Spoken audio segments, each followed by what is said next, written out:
Good morning, everybody. This is Turning Towards Life. I'm Lizzie, and this is Justin. And we are here on this fine Sunday in February 2021, bringing you a source which is called Where Conflict Goes, written by our very own Justin Wise. And as usual, we will be reading the source and entering into whatever conversation gets to unfold between us, because this source invites us there.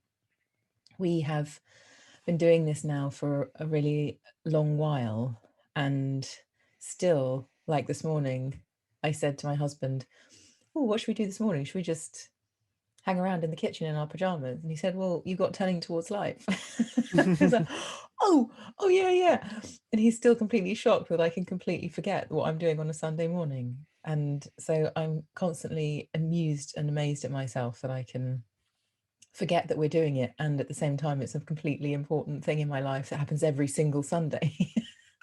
And I think maybe it's a consequence of the lack of rhythm of being in these times as well, where every day feels like every day, and I don't go anywhere and I don't really see anyone. And so it's interesting times that we're in at the moment, and I think it's relevant that we're doing it at this time, Justin, having these conversations as well. And of course it would be relevant whatever was going on in the world, but it feels particularly supportive to be doing this and to find deep kind of sanity through these conversations every week, and to feel that ripple into the world as well, that we are of some kind of support. And Justin, I'm always particularly moved by the messages that we receive, that people listen to us when they're really unwell. And so if you are one of those people who are convalescing or are feeling like your life force is less than usual because your body is going through a process of illness, we are so glad to know that we're with you, and that this is something you can do, because just listening and being reflective is really possible in those times, and sometimes it's a really big opening to be able to do that. And so I love that we get taken into hospitals and bedrooms and all kinds of places, and obviously the dog walks and the car journeys and whatever else happens. And so whoever you are and whatever place you find yourself in, you're very, very welcome here. And we also love hearing from you. So if there's anything you want to share with us, anything you want to say, please be in touch through however you're listening to this. You could either leave a review on Spotify, or you can write a post on Facebook or a comment on Instagram.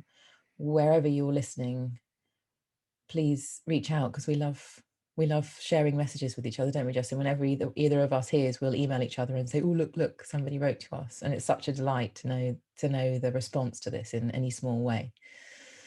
So I'm gonna hand over to Justin now to begin reading our source and maybe say something about it and say hello for the morning. And just, you're all very, very welcome here. Thank you for being with us. Well, Lizzie, you've said all the things that I would say. So I'm just going to say hello, everyone, and express my gladness. I was thinking just now, Lizzie, when you were talking about being in your pajamas and wondering about what to do with the morning, that we haven't actually yet missed one of these by accident in all the coming up to 180 weeks that we've done this, 3 and something years. And I've said this before, but I've never really had a thing in my life that has had such persistence over such long period of time.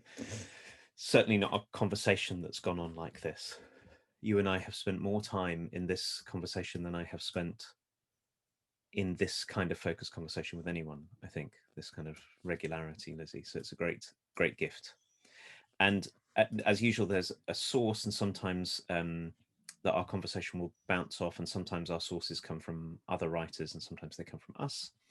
And this is something that I wrote, and I suppose it's a consequence, it's a follow up in some ways to last week's conversation, but it also came. I was actually looking for something about resistance, Lizzie, about the resistance we find in ourselves. And I'll probably bring something on that another time, but there's a sort of little hint of that in here. And I'll just read it, and let's, as we normally do, and we'll see where our conversation takes us. So it's called Where Conflict Goes. But whenever we bring our commitments, longing, plans, and requests to others, there's the possibility of some kind of conflict. We could avoid this only if the world were made up of billions of clones designed to sweetly anticipate and accommodate our every need and wish. But because people are different from us in uncountable ways, we're always called on to listen, to make ourselves vulnerable, to hear what we're not expecting to hear, and to feel what we're not expecting to feel, if we're going to navigate our difference with dignity and for the good of everyone. Too often, perhaps because it feels safer, we try to find our way around conflict without doing any of this. We imagine we can force our way through, wishing for those clones again, and in this way spare ourselves from encountering any real resistance and from having to be changed by the encounter. Or we accommodate, keeping our own wishes, desires, and requests quiet, silently and resentfully bending ourselves to fit in. Both of these positions diminish everyone involved. Both appear to keep us safe by keeping us out of contact with one another, and both, I know, are approaches I've fallen into countless of times.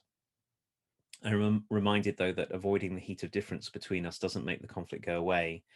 It only changes its form into silence or resentment or insincerity, or it shifts its location from the public realm to our inner lives, where our avoidance of outer conflict leaves us in ongoing conflict with ourselves. Thank you, Justin. I'm going to read the last two paragraphs. Too often, perhaps because it feels safer, we try to find our way around conflict without doing any of this. We imagine we can force our way through, wishing for those clones again. And in this way, we spare ourselves from encountering any real resistance and from having to be changed by the encounter. Or we accommodate, keeping our own wishes, desires, and requests quiet, silently and resentfully bending ourselves to fit in. Both of these positions diminish everyone involved. Both appear to keep us safe by keeping us out of contact with one another. And both, I know, are approaches I've fallen into countless times. I'm reminded, though, that avoiding the heat of the difference between us doesn't make the conflict go away. It only changes its form into silence or resentment or insincerity, or shifts its location from the public realm to our inner lives, where our avoidance of outer conflict leaves us in ongoing conflict with ourselves. Thank you, Lizzie, for reading that back. Well, I know that this piece of writing came directly out of my own life. And the side of this that I recognize most fully in myself is really the side that we were talking about last time, which is what happens when we hold ourselves back from being different, from the risk of wanting something different to the people around us that they're going to have to respond to. Mm. So I know that world of, as I hear this back, the part that's most touching me is this move that I know of, which is that the conflict doesn't go away when we do that. So sort of Yeah. my myth, my Yeah. story had been for a long time, avoid conflict at all costs, because, and for me, because the pain of being in difference with other people is really the pain, is really the fear of abandonment. It's the fear that I won't belong if I'm like something in this system, probably in me, or more uncharitably in you, if I'm in conflict with you, won't be able to bear my presence and I'll be out. So it's a very that whole position is riddled through with mistrust of ourselves. Like we won't be able to take it, I won't be able to take it, you won't be able to take it, all of that. Yeah. But the thing I'm noticing in reading it again is, I know that this is true, is that when I don't find a way to bring what it is that is mine to bring, whether it's a request or whether it's simply, I see this differently. I see this Mm. differently from you. This situation, I have a different angle on it, Mm. or a different set of commitments, or a different feeling from you. I became really skillful at just bringing the conflict inside me and walking around with different parts of myself in opposition to one another, tearing at one another, whilst doing a lot of work on the outside to maintain facade of, I'm really finding there's nothing going on here. Like we're in complete agreement. And oh my goodness, there's such cost in doing that, because it's a constant act of self abandonment. Yeah. Like self abandonment in order to fit in. And here's the other thing, which is anybody who knows me well and who actually loves me can usually spot that that's what's going on. And then it's just weird, because then, people who care about me know that I'm got some inner conflict, and yet at the same time I'm pretending that I haven't. So what a relief it is. I think this piece got written out of relief, the relief of learning. When I started to learn for the first time, I could say, actually, Lizzie, I really disagree with you. Or actually, Lizzie, I'm not okay with this situation or this decision that's being made. Or maybe, I know you really don't want to do this, but I really do. Mm. The liberation from the inner tearing that comes from the possibility that we might work this out in between us, and that your heart and wisdom and everything could come into play at this point, which has been completely denied by me trying to keep it all away. Mm. I'm so moved by this thing that you say at the end, where the form of the conflict shifts. It doesn't go away if we try and deny it or pretend it's not there or whatever, but it changes form. And there's part of it that changes form for me, which is that it just becomes on the inside of me. Like, I didn't say that and I really needed to, or I'm ongoingly not saying things, and it's building up like a residue in me of not saying and not saying and not saying, and then all of a sudden one day there's like an almighty tsunami that comes. Like, I'm gonna say it all because I didn't say it along the way, and all that time I haven't said anything. It's been becoming in me to bring the tsunami. I've been having that internal conflict, again and again and again, with everything I didn't say. I'm really moved by seeing that. And the other way that it seems to me to change form is that when we, by not saying what our request is or what our preferences are, we are creating a split. And of course that will always feel like a conflict, because those two parts will be in opposition to each other. Like, the part of me that goes, oh yeah, that's fine, when I don't mean it, will then be in direct contrast to whatever it is that I really wanted to say. But now those two parts live in me, which is, oh gosh, I didn't say what I meant, and I was smoothing things and just being nice. And then the thing inside of me is like kind of annoyed with myself. Like, it creates all kinds of splits very quickly, because I'm annoyed that I didn't say it, and I'm trying to be nice and not really say what I think. And there's the actual thing that I want to say already. I mean, I'm sure there's more fragmentation than that, but already I can spot like three parts that are all in opposition to each other immediately, that I don't express what I really feel and think in the moment. So I'm really seeing that, and also feeling the kind of, there's a way I can see it quite kind of cognitively, but almost energetically, I can feel the feeling of conflict on the inside of me. Like, it doesn't feel very nice at all to be harboring things, to be kind of private about things that need to be made public for the sake of my own sincerity, my own genuine interest. Like we were saying last week, to be in the conversation about making requests is to truly know who people are, and to truly welcome all of who people are, including ourselves. And so when I get into this conversation about not bringing what there is to bring that's mine, I can see just how disrespectful I'm being of both myself and another person, because I'm not really saying that. I'm not really saying I really want to know you. I'm saying I'm completely, deeply committed to something else other than that, which is harmony, or everything being all right between us. But that's not in line with my deeper commitment to really truly know who you are and for you to know who I am and how we can be together.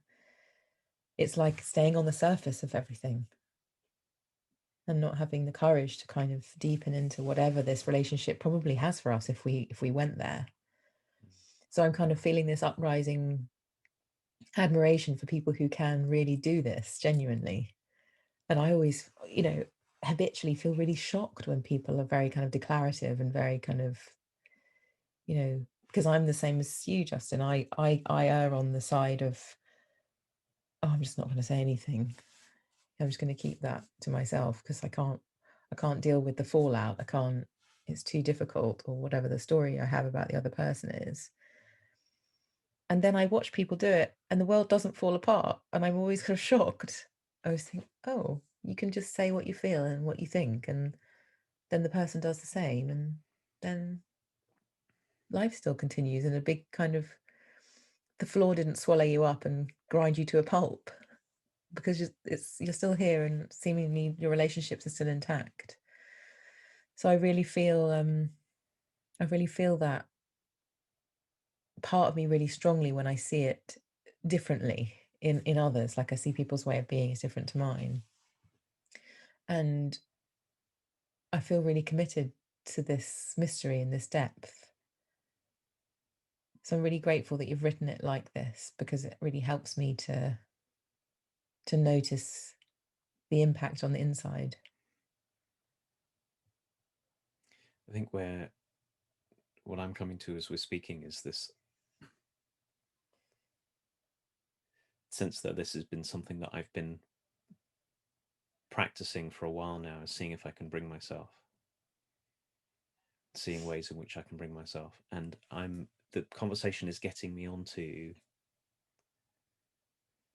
the profound mistrust in ourselves and in one another that we end up enacting when we hold ourselves back, or when we do the other thing. Because that's the other thing I knew how to do for a long time, was if I'm not going to hold myself back, then what I'm going to do, Lizzie, is force you to agree with me. Mm-hmm. One or the other. You more usually, for me, it would be hold back. But if something really had to happen, I'll just convince you, convince. And what both moves move away from, and I think many of us have one or other of those patterns in us. Either I'll just agree with you, and then I'll belong, or I'll make sure that you'll like me, and then we'll belong together. Yeah. It's in the middle ground where our inevitable differences meet, and then we find a way to work with them, is the ground that I'm interested in. And I was really touched by what you said, that unless we do this, we never get to know the other person. Yeah. In both of the sort of the poles that I'm talking about, essentially the move is, I really don't want to know how different you are to me or how different I am to you. We'll just make ourselves the same in some way, either by force or by acquiescence. And I think that there's something much, much bigger that we can learn to trust, because both of those positions are fear positions. They are essentially, I will not be able to take working through, even that we have different views about what we'd like to have for dinner, Yeah. let alone politics, or how we should, if we're up to something, how we should dedicate our time and our energy or anything like that. To trust, to find that in ourselves that is not the fearful parts that have been split apart, but to find that in ourselves which is big enough and deep enough and wide enough and patient enough, and to trust that in you and to speak to that part in you, and to know that the work of relating as humans is to be in this, is to enter into the in between together, Yeah. the indeterminate in between, where you have wishes and desires and longings and fears, and I do too, and some of them match and some of them, many of them don't. And to trust ourselves enough to stay in, even though all kinds of feeling states come up, all this stuff comes through, that we'll find a way. And the way may be the way simply to understand one another more deeply, or it might be that we'll find a way to harmonize ourselves and to resolve differences, to make promises and requests to one another that bring our commitments into line. Or maybe we'll find out that in some ways or in many ways, there are other directions for us to turn.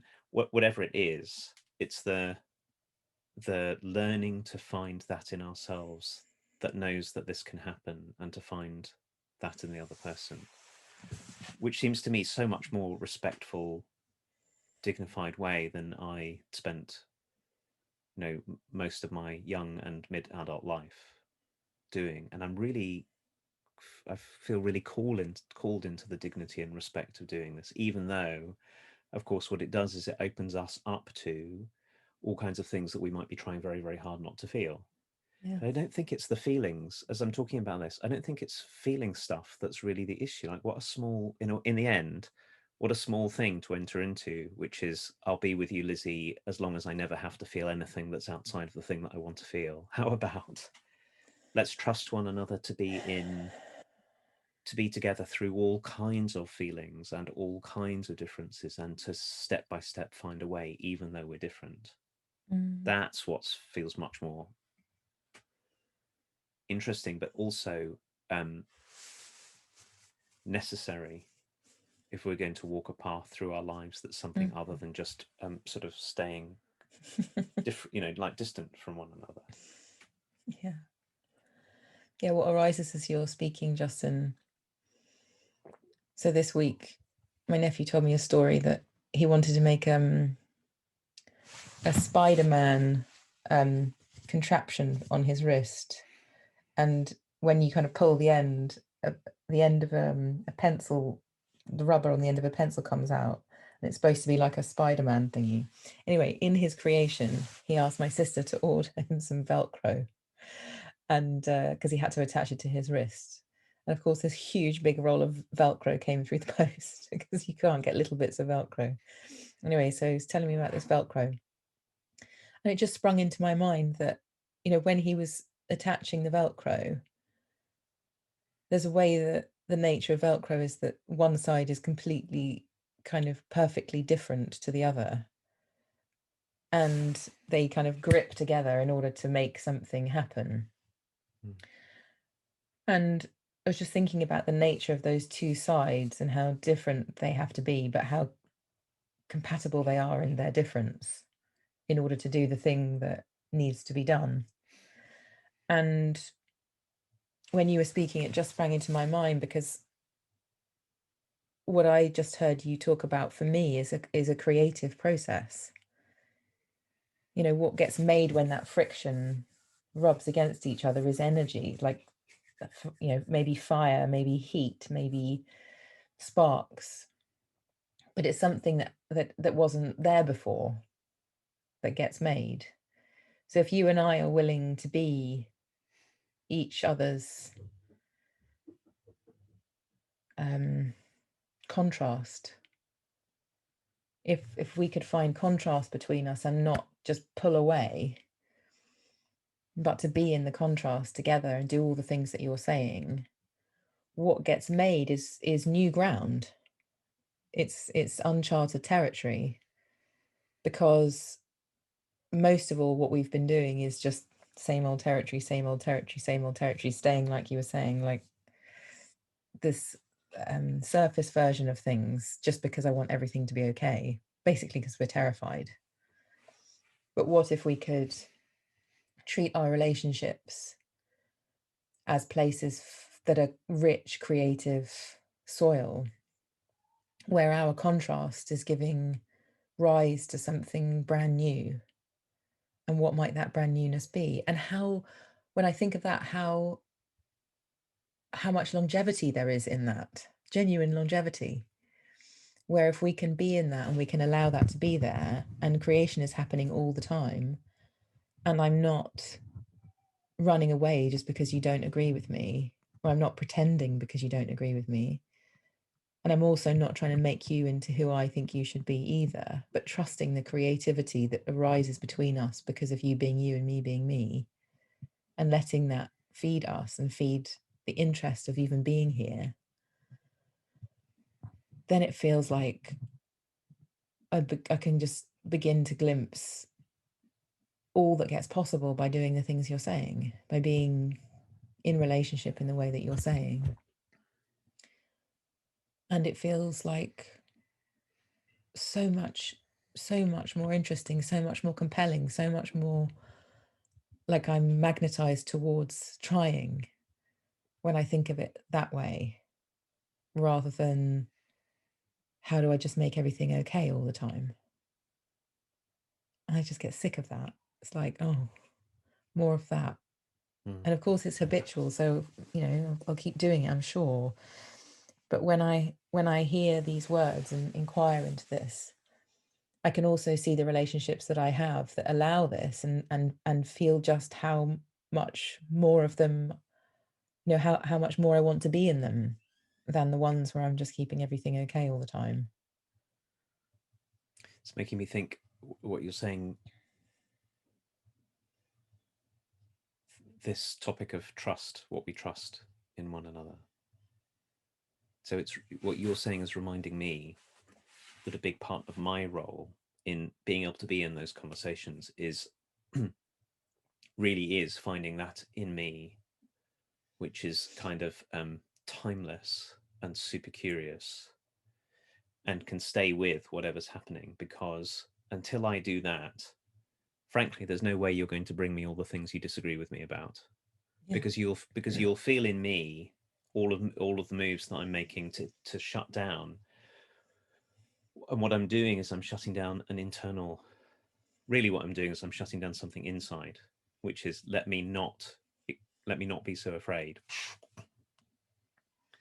Yeah. And I had this huge feeling whilst you were speaking, Lizzie, that the move is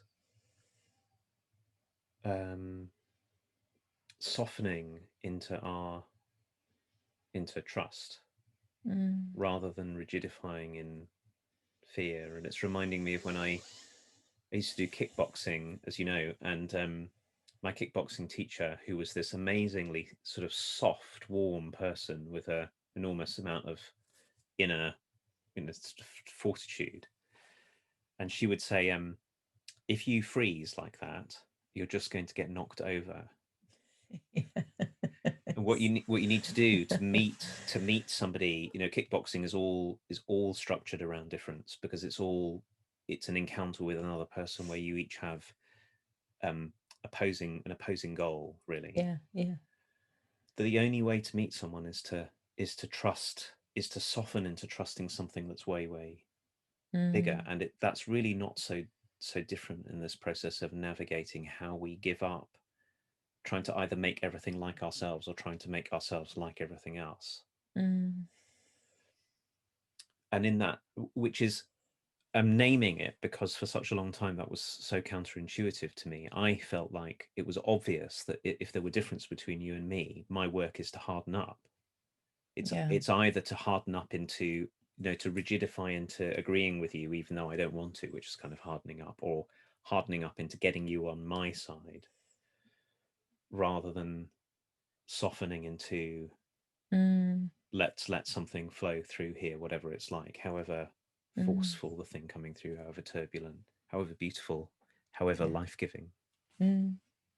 When you said that, Justin, I realized that my sentence would be, so I think you said, when someone's different to me, my job is to harden up. My sentence would be, when someone's different to me, my job is to just turn around and walk away and find another person who's better. Right. I can just feel that so strongly. It's like, not dealing with this, turn around and go somewhere else, which is my strategy, I guess, is the avoidant part of this. And of course, there's parts of me that when I'm inside of something that I'm committed to, I can be quite determined and probably a bit, what's the word? You were saying it earlier, like just push on through something and get cross and angry and things like that. But I'm noticing I only do that if it's worth it, in the terms that I've set out, which is, if there's a deeper commitment here that I'm serving, I'll stay here. But actually, mostly I just go toddle off somewhere else, because it's just not.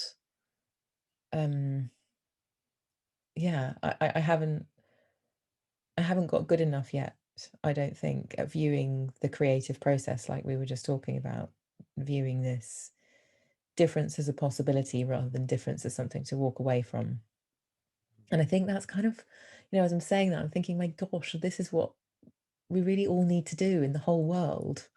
We really, really do need to stay and look things in the eye and be trusting of the something bigger that you're talking about. Otherwise, everything is just fragmenting all the time. When really what we need is coalescence and integration and togetherness so that we can harness the power of all of our collective wisdom and collective power, and all the ways we're all turning away and avoiding and skating around things. It feels like a big fragmentation and kind of dissipation of what's possible happens. So I'm really appreciating the trusting something else, something bigger, something deeper, something that's humanity, that's what we all have the capacity for, really. And to be in this conversation and to deepen our awareness and deepen our contact with ourselves and our trust with life itself, and the essence of being human and what's possible there. As we come to the end of our time, I'm going to very gladly take with me what you just said, Lizzie, which is that in our continued attempts either to turn away or to manage our experience so that we never experience anything other than what we want to experience with a particular person, what we're actually doing is splitting the world apart, splitting ourselves apart, splitting other people apart, splitting apart between us when something else is so desperately called for. And I'm also really touched by what you said about the creativity of staying in. What if we saw our differences of all kinds as a creative opportunity to stay in with one another and let ourselves be changed, not so that we'll just fall in line with one another, but to let ourselves be changed by the experience of being with one another in all the ways that we're different. How that, starting in our own immediate lives, but extending into our communities and beyond, might be the steps that we need to resolve all kinds of ways that we don't include ourselves and others, ways that we force ourselves and others away, and how that is also called for to respond to the big stuff that we really have to respond to. So I feel very deepened by the way this conversation has sort of breathed in and out between the intrapersonal and the interpersonal, but into something much bigger as well. So thank you as always for all of that. And we will be back, all being well, as usual next week at 9 o'clock on Sunday morning UK time. And please bring other people, if you want to bring them, everyone who's listening and watching, and know that we're now on Instagram as well as Facebook and podcasts and the web. You can find us in all those places, and we'll see you next week. Bye. Bye, everyone.